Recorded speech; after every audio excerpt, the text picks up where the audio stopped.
Good morning, students. How are you all? In our previous lecture, we are studied about contact forces and force of friction. Now, our next topic is non-contact forces. Non-contact forces जिसमें हमारी body का कोई भी contact नहीं होता है. इसमें first आती है हमारी magnetic force. Take a pair of bar magnets. Place the longer side of one of the magnet over three round-shaped pencils और wooden roller as shown in figure 11.10. आपने क्या करना है, एक बार मैग्नेट लेना है, ठीक है, और उसको आपने थ्री राउंड शेप्ड पेंसिल्स के ऊपर या फिर किसी वुडन रोलर के ऊपर रख देना है. जैसे आपको इधर फिगर में दिखाया गया है, पेंसिल्स ली गई है और उसके ऊपर एक बार मैग्नेट प्लेस किया गया है, ठीक है. Now bring one end of the other magnet near the end of the magnet placed on the roller. उसके बाद आपने क्या करना है, मैग्नेट एक दूसरा मैग्नेट लेना है और उसका एक एंड आपने जो आपने रोलर के ऊपर मैग्नेट रखा है उसके पास लेकर के जाना है. Make sure that the two magnets do not touch each other. ध्यान रखना है कि जो मैग्नेट्स है वो एक दूसरे को टच ना करें.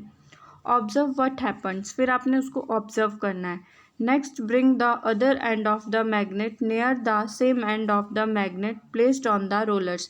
उसके बाद आपने क्या करना है, सेम एंड मैग्नेट के एक दूसरे के पास लेकर के जाने हैं. जैसे आपको फिगर 1 में दिखाया गया है कि मैग्नेट में देखो दो एंड से रेड और ब्लू.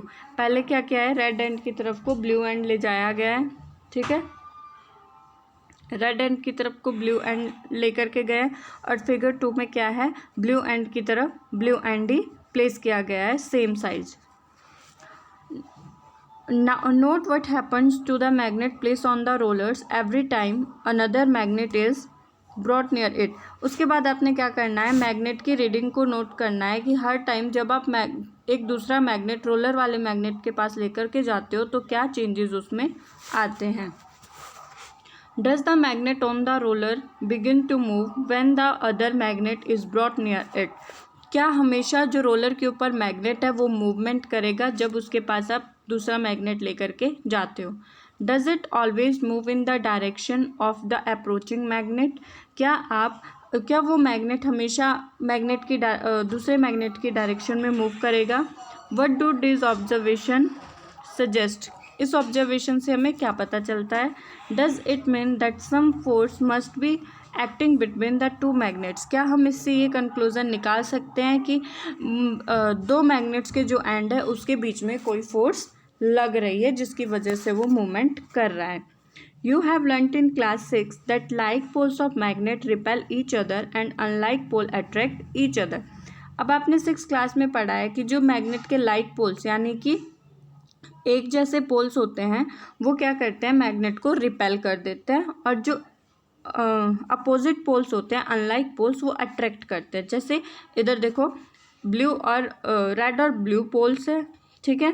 इसमें आप अगर रेड की तरफ को ब्लू पोल ले जा रहे हो तो वो कौन से अनलाइक पोल्स है, ठीक है, सॉरी अनलाइक पोल्स है. और ब्लू पोल की तरफ अगर आप ब्लू पोल ले जा रहे हो तो वो क्या है, लाइक पोल्स है. यानी कि अनलाइक पोल्स क्या करेंगे, अट्रैक्ट करेंगे और लाइक पोल्स रिपेल करेंगे. अट्रैक्शन और repulsion between objects can also be seen other from pull और पुश. ये जो अट्रैक्शन और रिपल्शन होती है ये भी क्या है, पुल और पुश का ही एक दूसरा पार्ट है. Do you have to bring the magnet in contact for observing the force between them. A magnet can exert a force on another magnet without being in contact with it. देखो magnet क्या करता है, दूसरे magnet के ऊपर force लगाएगा without उसके साथ कांटेक्ट किए हुए. The force exerted bye magnet is an example of non contact forces. इसीलिए जो मैग्नेट के थ्रू फोर्स लगाई जाती है वो नॉन कॉन्टैक्ट फोर्स का एग्जाम्पल है. बिकॉज देखो कॉन्टैक्ट फोर्स में क्या होता है, हमारी बॉडी का कॉन्टैक्ट ऑब्जेक्ट के साथ होता है तभी फोर्स अप्लाई होती है. लेकिन नॉन कॉन्टैक्ट फोर्स में क्या होता है, ऑब्जेक्ट के साथ किसी भी चीज़ का कोई कांटेक्ट नहीं होता है. जैसे मैग्नेट में हमने मैग्नेट को दूसरे मैग्नेट के साथ टच नहीं करना है, उसके पास लेके जाना है, ठीक है, तो उसमें फोर्स ऑफ अट्रैक्शन प्रोड्यूस होगा. Similarly the force exerted by a magnet on a piece of iron is also a non contact forces. वैसे ही देखो मैग्नेट में नॉन कॉन्टैक्ट फोर्स होती है, वैसे ही अगर मैग्नेट को हम किसी भी आयरन ऑब्जेक्ट के पास, लोहे की चीज़ के पास लेके जाते हैं तो वो भी क्या है, एक नॉन कॉन्टैक्ट फोर्स का एग्जाम्पल है। नेक्स्ट आता है हमारा इलेक्ट्रोस्टैटिक फोर्स। इलेक्ट्रोस्टैटिक फोर्स भी क्या है, एक नॉन कॉन्टैक्ट फोर्स है। Take a plastic straw and cut it into nearly 2 equal pieces. आपने क्या करना है, एक प्लास्टिक की स्ट्रॉ लेनी है और उसको 2 इक्वल पार्ट्स में काट देना है। Suspend one of the piece from the edge of a table without help of a piece of thread. आपने क्या करना है, एक स्ट्रॉ के पीस को लटका देना है, ठीक है, टेबल में कोई कील लगा के कुछ भी, और एक को आप और उसको थ्रेड से बांध देना है। Now hold the other piece of straw in your hand and rub its free end with the sheet of paper. और एक पीस को आपने क्या करना है, अपने हाथ में पकड़ना है और उसका जो फ्री एंड है उसको आपने एक पेपर की शीट के ऊपर रब करना है। Bring the rubbed and of the straw near the suspended straw. उसके बाद क्या करना है, जो आपने रब किया एंड, जिस एंड को स्ट्रॉ का, उसको आपने जो लटका हुआ है हवा में आपका स्ट्रॉ, उसके पास लेके जाना है। Make sure that the 2 piece do not touch each other. ध्यान रखना है कि ये दोनों पीस एक दूसरे को टच ना करें। वट डू यू ऑब्जर्व, क्या ऑब्जर्व किया आपने। Next, rub the free end of the suspended piece of straw with the sheet of paper. अब आपने क्या करना है, जो आपने लटका रखा है स्ट्रॉ के पीस को, उसका फ्री एंड आपने रब करना है पेपर की शीट पे। Again bring the piece of straw that was rubbed earlier with paper near the free end of the suspended straw. What do you observe? उसके बाद आपने क्या करना है, पहले जो स्ट्रॉ का पीस आपने रब किया था अपने हैंड में, उसी को ही आपने सस्पेंडेड रब्ड स्ट्रॉ के पास लेकर जाना है। A straw is said to have acquired electrostatic charge after it has been rubbed with the sheet of paper. जब आपने स्ट्रॉ को रब किया है तो उसके ऊपर इलेक्ट्रोस्टैटिक चार्ज आ गया है, ठीक है। Such a straw is an example of a charge body. जब आपने उसको रब किया तो वो एक चार्ज बॉडी बन गई है, ठीक है। The force exerted by charged body on another charged body or uncharged body is known as electrostatic force. जब एक चार्ज बॉडी दूसरी चार्ज बॉडी के ऊपर या अनचार्ज बॉडी के ऊपर फोर्स अप्लाई करेगी तो उसको हम इलेक्ट्रोस्टैटिक फोर्स बोलते हैं। This force come into play even when the bodies are not in contact. ये जो इलेक्ट्रोस्टैटिक फोर्स होती है ये कब प्रोड्यूस होती है, जब बॉडीज कॉन्टैक्ट में नहीं होती है। The electrostatic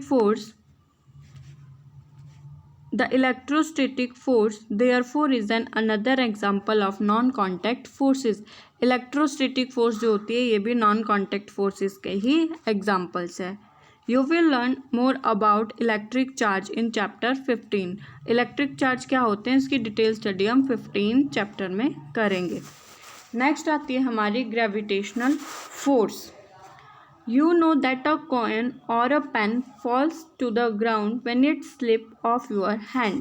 आपने देखा होगा कि अगर आपके हाथ में कोई कॉइन रखा है, कोई सिक्का रखा है, अचानक से वो नीचे गिर जाए अगर, ठीक है, आपके हाथों से फिसल जाए।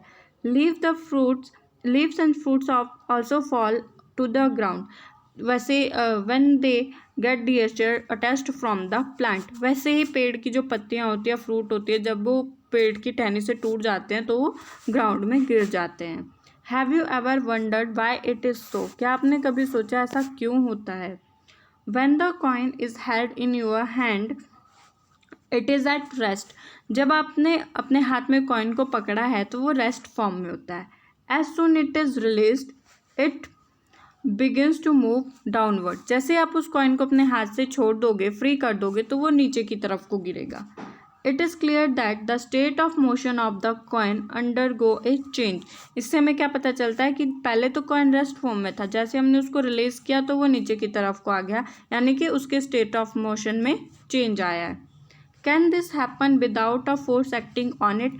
क्या ये चेंज विदाउट फोर्स के हो सकता है? Which is this force? ये कौन सी फोर्स है? ऑब्जेक्ट और thing fall towards the earth because it pools them. देखो, कोई भी चीज़ अर्थ की तरफ को क्यों गिरती है? क्योंकि अर्थ उसे अपनी तरफ को खींचती है। This force is called force of gravity और जस्ट ग्रेविटी। इस फोर्स को क्या बोलते हैं हम? फोर्स ऑफ ग्रेविटी या फिर gravity. This is an attractive force. Gravitational जो फोर्स है ये अट्रैक्टिव फोर्स है क्योंकि वो अपनी तरफ को अट्रैक्ट करती है ऑब्जेक्ट्स को। The force of gravity acts on all object. ये जो फोर्स ऑफ ग्रेविटी होती है सभी ऑब्जेक्ट्स पर अप्लाई होती है। The force of gravity acts on all of us all the time without our being aware of it. ये जो फोर्स ऑफ ग्रेविटी होती है हम सब के ऊपर अप्लाई होती है, हर टाइम अप्लाई होती है बिना हमें बताए या हमें पता चले। Water begins to fall towards the ground as soon as open the tap. देखो जैसे हम नलका खोलेंगे तो पानी नीचे की तरफ को ही आएगा। Water in river flow downwards due to the force of gravity. वैसे ही नदी का जो पानी है वो भी नीचे की तरफ को फ्लो करता है फोर्स ऑफ ग्रेविटी की वजह से। Gravity is not a property of the earth alone. ये जो ग्रेविटी है खाली अर्थ की ही प्रॉपर्टी नहीं है। In fact every object in the universe whether small और large exert a force on every other object. मतलब जो भी हमारे यूनिवर्स में ऑब्जेक्ट है चाहे वो छोटे हैं या बड़े, वो एक दूसरे के ऊपर फोर्स अप्लाई करते हैं। This force is known as the gravitational force. इन फोर्सेस को हम ग्रेविटेशनल फोर्सेस बोलते हैं। नेक्स्ट आता है हमारा प्रेशर। तो हमारी नॉन कॉन्टैक्ट फोर्सेस कौन सी थी? एक थी हमारी magnetic force, electrostatic force and gravitational force. Next आता है हमारा pressure. You have learned that in class 7 that strong wind during a storm or a cyclone can blow away even the rooftops.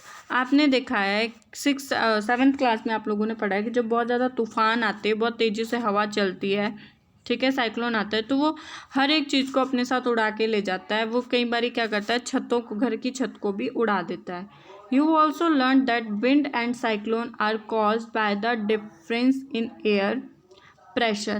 आपने पढ़ा है कि जो एयर होती है, साइक्लोन होती है, वो उनकी में जो भी डिफरेंस पैदा होता है वो एयर में अगर प्रेशर बढ़ जाता है तो उसकी वजह से होता है। Is there any relation between pressure and force? Let us find out. क्या कोई रिलेशन है प्रेशर एंड फोर्स में? Try to push a nail into a wooden plank by its head. अब देखो आपने क्या करना है, एक कील को वुडन कोई भी लकड़ी के गत्ते में आपने एक कील को लगाना है, पुश करना है। Did you succeed? क्या आप सक्सेस होते हो? Try now to push nail by the pointed end. पहले आपने क्या करना है, हेड से, जो नेल का हेड होता है उसकी तरफ से पुश करना है वुडन लकड़ी के किसी भी चीज़ में कील को। क्या आप सक्सेस होते हो?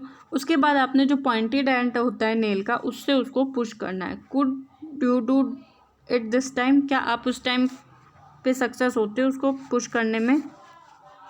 Do you get the feeling that the area over which the force is applied, for example the pointed end of nail, play a role the making this task easier? अब देखो जब आप उस एरिए पे फोर्स अप्लाई करते हो, जैसे नेल का pointed end, play a role in making this task easy, वो जो मतलब कि ईजी कर सके आपको पुश करने में, टास्क को ईजी बनाए।